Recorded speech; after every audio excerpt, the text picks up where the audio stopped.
한겨레 라이브 공식 출범일까지 이제 엿새 남았습니다. 진행을 맡은 저는 김보혁 기자입니다. 2.25 김대중 평화센터 이사장이 어젯밤 늦은 시각 향년 97세를 일기로 별세했습니다. 여성의 인권 그리고 민주화와 평화를 위해 평생을 살아오신 이 이사장을 추모하는 내용으로 오늘 뉴스룸 토크를 준비했습니다.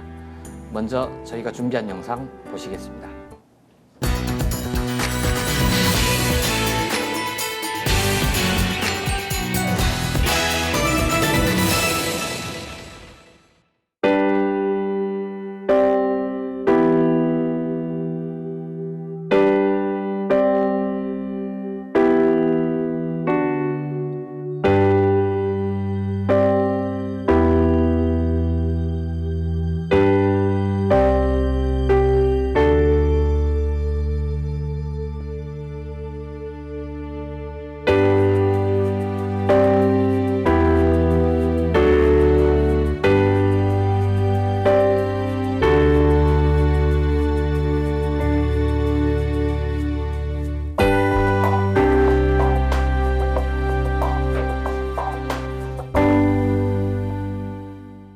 시작 전에 시청자들께 먼저 드릴 말씀이 있습니다.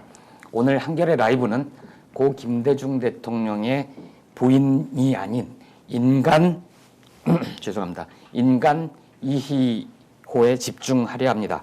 그래서 여사 혹은 영부인이란 호칭보다는 고인의 돌아가시기 전 마지막 공식 직함인 김대중 평화센터 이사장으로 고인을 부르려 합니다. 다른 언론에서 잘 쓰지 않는 표현이어서 낯설어 하시는 시청자분들이 계실까봐 미리 말씀드립니다. 오늘 2.25 이사장에 대해서 같이 얘기 나눌 분을 소개합니다. 고명섭 한겨레 논설위원입니다. 안녕하세요. 안녕하세요. 예.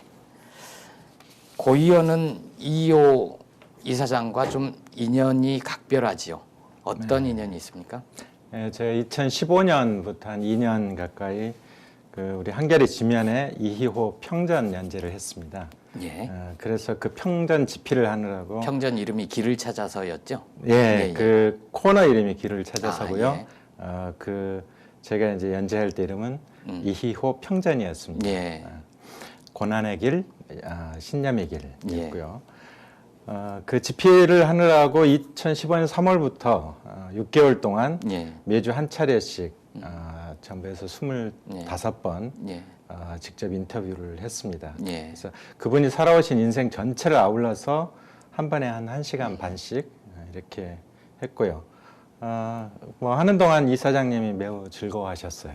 인터뷰 당시에 좀 어려운 점은 없었습니까? 좀 어려운 점도 좀 있었습니다. 예. 그 이사장님이 당시 연세가 93, 예. 우리 나이로 하면 94이셨는데 좀 귀가 어두우셔서 잘 예. 듣지를 못하세요. 그래서 매번 그 인터뷰를 할 때마다 예. 아주 큰 소리로 인터뷰를 해야 했고 질문은 아주 크게 해야 돼요. 그러다 보니까 예. 제 인생에 처음 해본 예. 6개월 장기 고함 인터뷰라고나 할까 그런 그랬군요. 인터뷰였습니다. 그럼 부고를 어젯밤에 들으셨을 때 네. 좀 감회가 남다르셨을 것 같아요. 예, 이제 워낙 연로하시고 몇 달째 입원을 하고 계셔서 예. 이번에 좀 나오기가 어렵지 않을까 그런 생각을 하면서 좀 마음에 좀 준비는 하고 예. 있었어요. 근데 네. 어제 사실 소천하시기 직전에 예. 제가 세브란스 병원에 병문안을 갔습니다. 어제 그러셨어요? 오후 2시에 네. 김대중 평화센터 쪽에서 예. 연락이 와서 그 마지막 가시기 전에 한번 뵙는 게 어떻겠느냐고 평전을 집필한 분이기도 하니까 와서 마지막 가시는 길을 한번 보시는 것도 좋겠다 이렇게 이야기를 해서 다녀왔습니다. 그래서 말씀을 나누거나 그러기는 힘들었고 예. 인사드리러 예, 그렇죠. 가시고. 인사드리러 갔죠. 가서 뵈니까 이사장님이 그 눈을 감고 계셨는데 제가 그랬죠. 평전 집필하는 고명섭이 왔습니다. 이렇게 말씀을 드렸는데 예, 말씀을 알아들으신 것 같더라고요. 예. 그래서 제가 손을 꼭 잡아드렸는데 손이 좀 따뜻하고 또 이렇게 살집도 좀 있으시고 그래서 저는 좀 더 계시겠구나 그렇게 생각을 했는데 밤에 돌아가셨다는 이야기. 그러셨군요. 예, 들었습니다. 예, 오전에 이제 장례위원회에서 이호 이사장의 유언을 전했는데요. 내용을 요약해서 말씀드리면 국민들이 서로 사랑하고 화합해서 행복한 삶을 살길 바란다. 그리고 하늘나라에 가서 우리 국민을 위해 민족의 평화, 통일을 위해 기도하겠다. 이런 말씀이었습니다. 고인의 유언 어떻게 들으셨어요? 예, 그분이 사실 평생 그 독실한 기독교인이셨어요. 네. 사실 어떻게 보면 종교의 힘으로 그 힘든 시절을 이겨낸 분이라고 할 수 있는데, 예. 근데 이분이 항상 강조하는 것이 그 사랑과 용서였거든요. 그래서 그냥 입에서 나오는 말이 아니라 그게 네. 아주 몸에 밴 분입니다. 그래서 그 남편인 김대중 대통령 예. 또 사실 뭐 용서를 많이 말씀하셨지만 어떻게 보면 이호 이사장님의 그 용서와 사랑은 정말 투철한 데가 있다 이렇게 생각하고요. 예. 그래서 과거 김대중 대통령께서 감옥에 갇히고 사형 선고 받고 예. 또 핍박받고 할 때 또 항상 그 이사장님은 그 사랑과 용서로 원수까지 품어야 한다 예. 이런 말씀을 많이 하셨어요. 그래서 그래서 이제 그렇죠. 고인이 여성 운동가로 시작을 해서 그 당시에 네.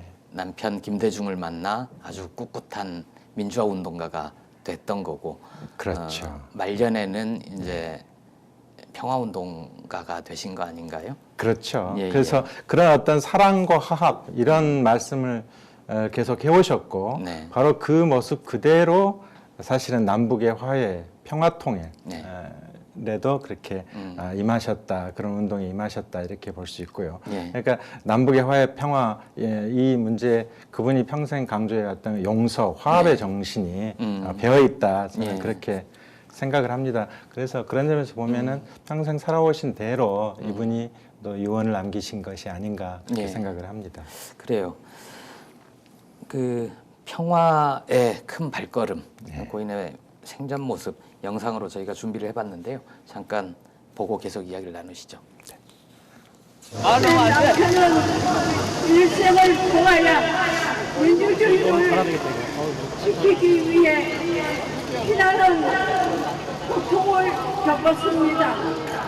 많은 오해를 하면서도 오로지 인권과 남북의 화해 협력을 위해 노력해왔습니다.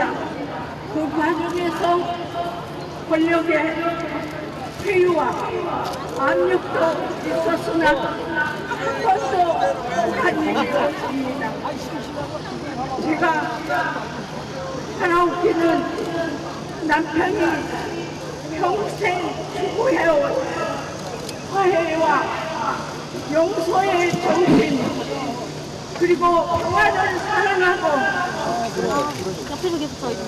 어려운 이웃을 사랑하는 행동의 양심으로 살아가기를 간절히 원합니다. 이것이 남편의 유지입니다. 대단히 감사합니다. 저 때가 네, 10년 전이네요. 그렇죠. 저 때만 해도 2009년 아주 8월 네, 정정하셨네요. 네, 그렇습니다. 그때 카랑카랑 말씀도 잘하셨는데 그 저 때가 8월이니까 김대중 대통령 돌아가신 때가 그리고 그렇죠. 한 달 뒤에 예. 9월에 김대중 평화센터 이사장으로 취임하신 거죠. 네, 그렇습니다. 그 뒤로 그때도 남북 관계가 참 어려웠는데 네. 북쪽을 많이 다녀오셨죠. 네, 그 뒤로 두 차례 다녀오셨죠. 예. 그러니까 원래 이제 2000년 남북 정상 예. 회담 때 김대중 대통령과 함께 방북하셨고, 그다음에 이제 평화센터 이사장으로 취임하신 뒤에 예. 2011년 12월에 예. 그 북한 김정일 국방위원장이 세상을 떠나지 않았습니까? 예. 그때 방북해서 당시 상주로 그 김정은 노동당 부위원장 직접 만나고 예. 조문을 했죠. 예. 그때 북한에서 이호 이사장님에게 아주 각별하게 예우를 다했다고 합니다. 아무래도 2000년 남북 정상회담 때 예. 그 같이 그 오셨던 예. 그런 인연도 있고 해서 그런 것 같고요. 그때 그 남북 정상회담 때 머물렀던 백화원 초대소에서 예. 머물렀고 아, 또 혼자 가셨을 예, 거고요. 예. 예. 그때 뭐 아드님이랑 예, 같이 예. 가셨죠. 김영남 상임위원장 예. 지금은 은퇴하셨지만 예. 상임위원장도 만나시고 2015년 8월에도 예. 김정은 위원장 초청으로 방북을 하셨습니다. 음. 그때 4일 동안 북한에 머무르셨는데 그때도 상당히 예우를 깎듯이 예. 북한에서 했다고 합니다. 그래서 이 사장님이 그때 김정은 위원장을 만나고 싶어 하셨는데 예. 그때 이제 못 만났죠. 그렇죠. 그래서 홀대노 이런 얘기가 나오죠. 박근혜 정부 시절이었고 남북 관계가 상당히 안 좋은 때 예. 아니었습니까? 그때 아마 다른 지역으로 현지 지도를 갔다고 예, 나중에 들었던 것 같아요. 그렇죠. 그런 이야기가 그 뒤에 나왔죠. 김정은 위원장 입장에서는 그 북한 사회가 되게 혈통을 강조하는데 네. 자기 할아버지인 예. 김일성 예. 그리고 아버지인 김정일 예. 다 만났던 남쪽의 어른 아닙니까? 그렇죠. 예. 예. 그때 제가 그 당시에 이 사장님을 인터뷰하던 그런 예. 시점이었어요. 그래서 다녀오신 뒤에 뒷얘기도 많이 들으셨을 뒷얘기도 것 같은데. 들었고 예. 예, 상당히 아쉬워하셨습니다. 아. 그래서 그때 그 이호 이사장님을 예. 그 북쪽에서 수행한 분이 예. 맹경일이라는 아. 분이었는데 아마 예. 조평통에 예. 있는 그 맹경일 씨가 상당히 곤혹스러워했다고 예. 합니다. 이호 이사장님이 예. 김정은 위원장이 나를 초청을 했는데 예. 초청한 당사자가 나오지를 않으니 예. 이게 어찌된 일이냐고 그렇게 자꾸 말씀하셔서 예. 그 맹경일 씨가 네. 좀 곤혹스러워서 밖에 핸드폰을 들고 나가서 한참을 통화를 하고 들어와서 이렇게 좀 뭐라 그럴까 할 말이 없어가지고 예. 예, 쑥스러워하고 힘들어했다 그런 이야기도 들었습니다. 그래서 이번에 그 관심사 중에 하나는 북쪽에서 조문단이 올까 온다면 누가 올까 예전에 그 김정일 위원장 당시에 조문단으로 이호 위원장 이사장께서 예. 가셨는데 예. 이 이사장의 조문에는 누가 올까 좀 관심거리인데 어떻게 보십니까? 글쎄요, 우선 예. 올 것 같은지.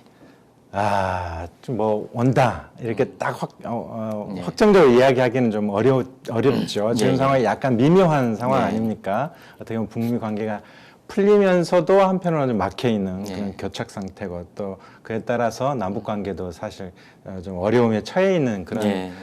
미묘한 국면이기 때문에 온다고 확실하게 이렇게 이야기하기는 좀 어렵지 않나 그런 네. 생각이 드는데 과거에 이제 김대중 대통령 서거하셨을 때는 북한에서 그 특사단이 조문을 왔었죠. 예. 당시 이명박 당시 예. 대통령도 만나기도 했고요. 예. 어떻게 보면 북한에서는 그 남북 정상이 처음 만나서 만들어낸 6.15 공동선언을 네. 굉장히 좀 중요한 그 일로 여기고 있거든요. 그래서 그 주역의 부인인 이호 이사장이 별세를 하셨기 네. 때문에 아무래도 조문을 해야 한다 이렇게 생각을 하고 있을 겁니다. 예. 그래서 다만 지금 이 남북 관계와 북미 관계가 좀 미묘하다 보니까 예. 이렇게 확정적으로 이야기하기는 어렵고 예. 더구나 또 문재인 대통령이 지금 그러니까 북위로 작년 같으면 예. 아무 문제 없이 왔을 텐데 그렇죠. 네. 작년 같으면 아무 문제 없이 왔겠죠. 지금은 지난번에 그 예. 하노이 북미회담 이후에 북미 관계, 남북 관계가 좀 예. 껄끄러워져 있는 상태라 어찌 될지 모른다. 그렇죠. 저는 올 것 같아요. 그렇습니까? 네. 근데 이제 그 문재인 대통령도 지금 네. 북유럽 순방 중이지 않습니까? 어떻게 보면 참 안타까운 상황인데 그런 점이어서 네. 뭐 장담하기는 저는 어렵지 않은가. 네. 그래도 북쪽에서 조문단이 온다면 네. 남북 관계를 풀어내는 데서 상당히 중요한 계기가 될 수 있고 지금 그 풍향을 바꾸는데 큰 도움이 될 수 있지 않을까. 네. 저는 내려오는 것이 좋고 네. 또 그 선대 유지를 이어간다는 뜻에서도 북쪽에서도 오는 것이 저는 마땅하지 않나 그렇게 생각합니다. 이왕이면 김여정 위원장의 김정은 위원장의 특사 자격으로 남쪽을 찾았던 김여정 그렇죠. 와중- 김여정 네. 부위원장이 네. 온다면은 네. 더 바랄 나위가 없이 모양이 각별한 좋겠죠. 의미가 있을 걸로 네. 보이는데요. 이 방송을 보려나 모르겠습니다. 예, 다시 이호 이사장 삶으로 돌아가 보면요, 그 김대중 대통령의 아내로 이제 뭐 대부분 기억을 하지 않습니까? 그러니까 여사, 영부인 이런 호칭이 더 자연스러울 수 있을 텐데, 고 김대중 대통령에게 네. 이호는 어떤 사람이었을까?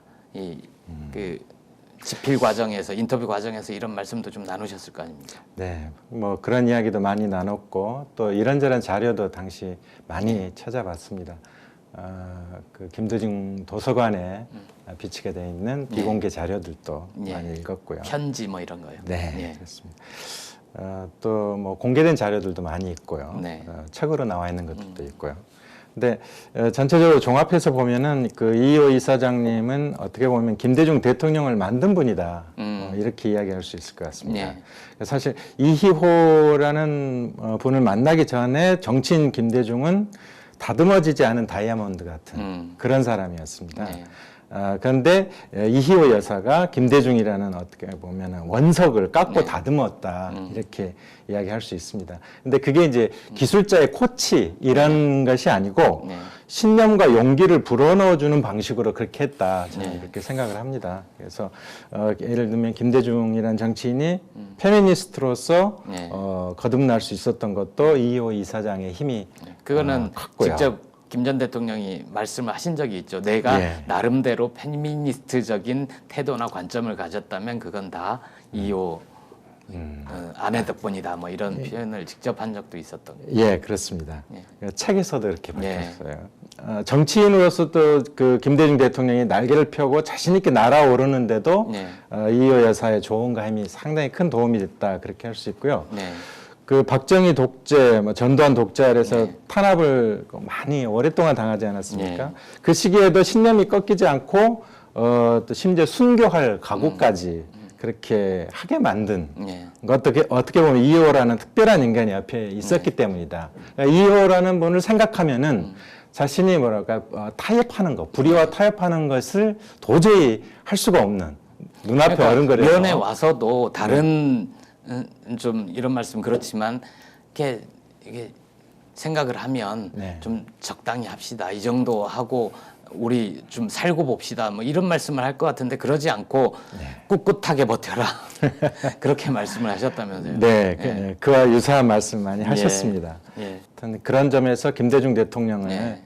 만들어낸 분이다 이렇게 이야기를 네. 할 수 있겠습니다. 이호 이사장 당신도 고초를 좀 겪으셨잖아요. 네. 구속되거나 뭐 감방 생활을 수감 생활을 하신 건 아니지만 중앙정보부에 끌려가서 고초를 겪기도 했었죠. 예. 그게 1976년에 있었던 일인데 네. 그 당시가 이제 유신 정권이 그 긴급 조치를 발동해 가지고 그걸로 네. 정권을 유지하던 아주 엄혹한 시절이었는데 네. 그때 1976년 3월 1일에 그 당시 종교인 지식인들이 네. 명동성당에서 3.1 구국 선언을 합니다. 네. 거기에 김대중 대통령이 네. 함께 했고 또 주도를 했고 그런 사실이 그때 이제 당시 박정희 대통령이 알게 돼서 노발대발을 하면서 네. 이 사람들을 모조리 다 잡아 넣어라 네. 뭐 그런 이야기를 했대요. 그래서 김대중 선생하고 이희호 여사도 그때 잡혀 들어갔는데 두 분이 동시에. 예, 동시에 잡혀 들어갔는데 제가 생각하기에는 그 명동성당에 두 분이 함께 있었기 때문에 그랬지 않았나 싶어요. 네. 어쨌든 남산 중앙정보부로 잡혀가서 네.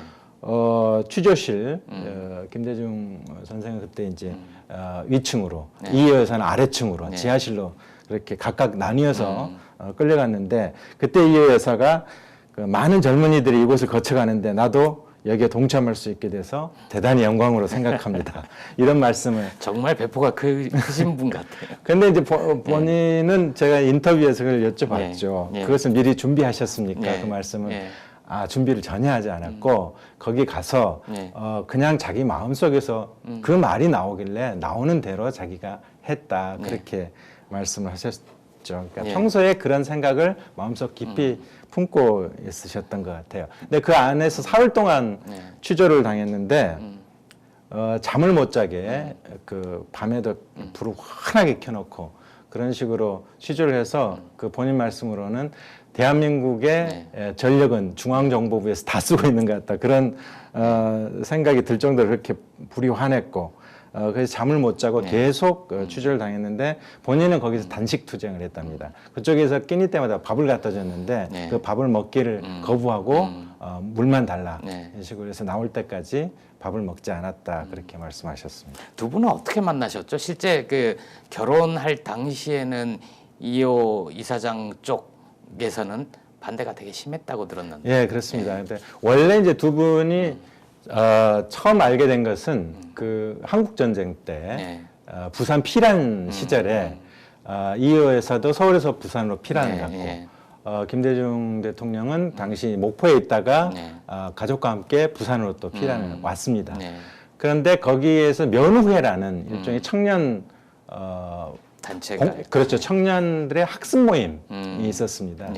그 모임을 거기서 열었는데 우연히 그 김대중이라는 청년과 또 이호라는 젊은 여성 운동가가 거기서 만나서 서로 시국에 대해서 이야기를 많이 했다고 합니다. 당시 부산 정치 파동 뭐 이런 것들이 있고 이승만 독재가 굉장히 심하던 때였는데 두 젊은 남녀가 만나가지고 그런 시국에 대해서 같이 토론하고 울분을 같이 이야기하고 근데 좀 그게 첫 인연이었어요. 그렇죠. 말이 좀 잘 통하고 서로 좀 죽이 잘 맞았다고 할까. 그래서 서로 그때 마음의 호감은 가지고 있었는데 이호 그 김대중 대통령은 당시 결혼을 해서 처자식 있는 부모였고 이호 여사는 공부를 계속하고 싶어서 유학을 생각하고 있던 그런 시절이었기 때문에 당연히 인연이 맺어질 일은 아니었던 거죠. 유학도 가셨잖아요. 그렇죠. 나중에 유학을 가셨고 그런데 유학 갔다 와서 YWCA 그 총무 요새로 하면 이제 사무총장이죠. 그 일을 하고 계실 때였는데 그때 김대중 대통령이 상처를 하셨어요. 굉장히 사랑했던 부인이 차용혜 여사인데 그분이 심장이 좀 약하셨는데 이 김대중 대통령이 계속 연거푸 선거에 낙방하고 집안이 풍비박산 나다시피 하는 그런 상황에서 너무나 상황이 어려운데 이분이 심장도 약해가지고 결국 갑자기 쓰러지셔서 돌아가셨거든요. 그래서 자식을 둘 남기고 어린 자식 그 홍업 두 자식 그다음에 또 김대중 대통령이 당시 이제 여동생이 있었는데 이화여대를 다니던 상당히 재환이 문학도였다고 합니다. 근데 이분도 심장병을 앓고 있었어요. 심장병을 앓고 집에 알아 누워 있는 그런 상태. 어머니를 모시고 어머니도 뭐 건강이 안 좋으시고 상당히 비참한 상황에 있었는데 그 3년상을 치르고 난 뒤에 김대중 대통령이 이호 여사를 만나가지고 서로 이제 이야기를 하다 보니까 역시 옛날처럼 말이 잘 통하고 또 그때가 이제 박정희 군사 쿠데타 직후잖아요. 그것 때문에 또 김대중 당시 대통령 김대중 그 선생이 그때 이제 또 탄압을 당해서 뭐 감옥에도 끌려가고 그런 상황이었거든요. 그때 표현이 이 이사장 표현이 이분을 도와드려야 되겠다. 그렇죠. 그래서 이제 상황이 그렇게 어려운 상황인데 그 김대중 선생이 이제 이호 여사가 와서 이렇게 청혼을 했죠.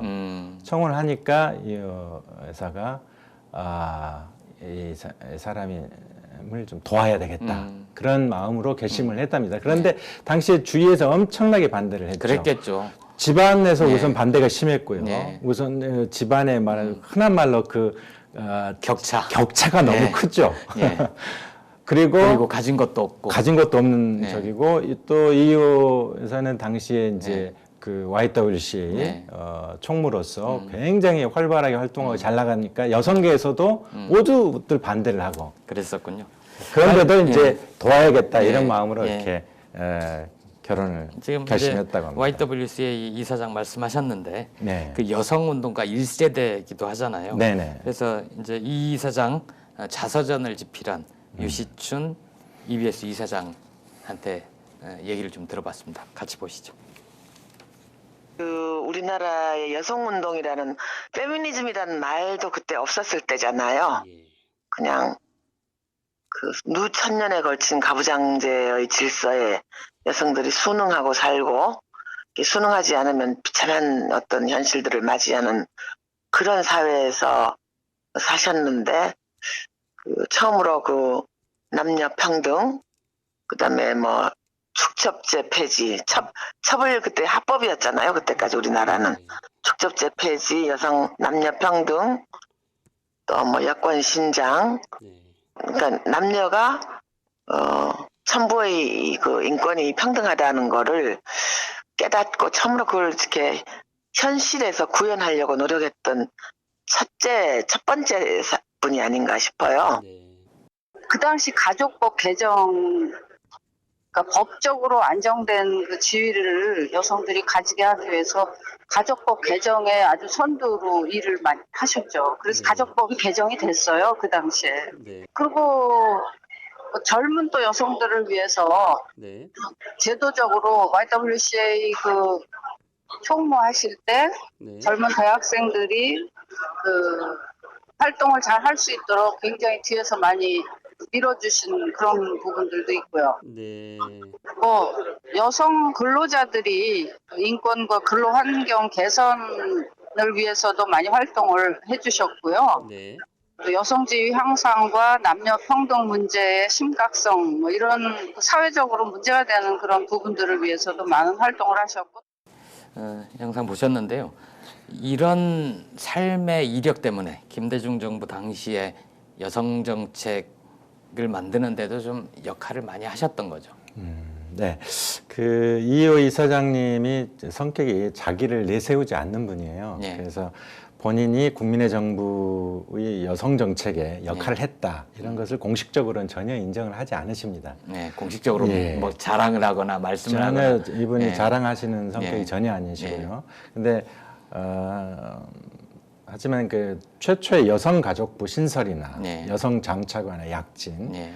또 가정폭력 방지법, 네. 남녀차별 금지법 이런 제정에 사실 큰 역할을 하셨다 이렇게 예. 저는 봅니다. 예. 그리고 사실 그 남편이 김대중 대통령이 페미니즘적 관점을 갖도록 지도편다라는 분이기도 하고요. 예. 그리고 지난 2018년에는 이 이사장께서 미투 운동을 지지한다 이런 말씀도 하신 적 있나요? 예, 예. 2018년 3월에 이제 미투 네. 운동이 막 그 한국에서 폭발하던 네. 그때였는데 그 언론 인터뷰를 하면서 그렇게 밝히셨죠. 미투 운동이 놀랍다 이런 네. 말씀을 하셨는데 사실 이호 이사장은 우리나라 여성 운동 1세대 네. 지도자 아니십니까? YWCA 연합회 총무를 하시기도 했고 또 그 전에 여성 운동에 관심이 많아서 네. 6.25 한국 전쟁 중에 부산에서 여성 문제 연구원도 네. 설립을 주도하셨고 또 이 연구원의 2대 회장을 오래 맡기도 하셨어요. 또 대학 시절에도 남녀평등의 관점에 아주 투철하셨고요. 그렇군요. 예, 생각보다 좀 길어졌는데요. 마지막 질문 하나 좀 드릴게요. 그 이호 이사장의 어린 시절 별명이 다스, 그 이명박의 다스가 아니라 독일어의 관사인데 예. 중성을 뜻하는 예. 이런 다스라고 평전을 지필 다스였다고 하는데 예. 예, 평전을 지필하신 분께서 들으시기에 이 이사장님의 다른 별명이나 별칭이나 이런 게 또 있기도 하나요? 그 이제 다스란 별명이 대학 시절에 워낙 활동적이고 또 거침없고 네.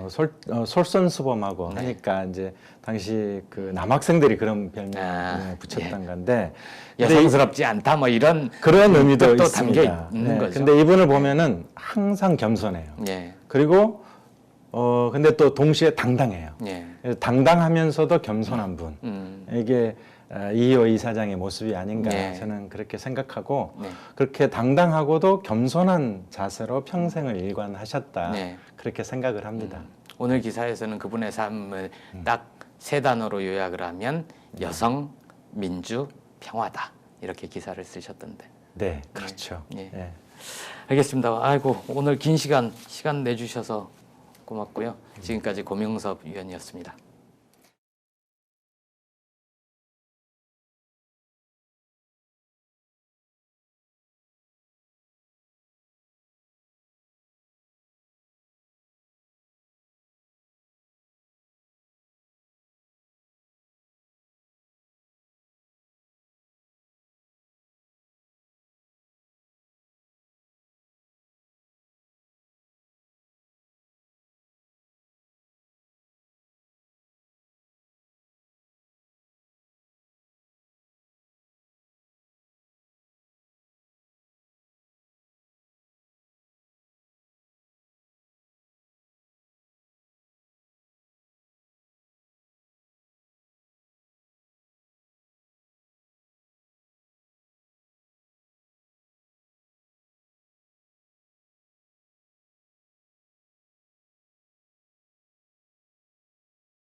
예, 만편까지 보셨는데요.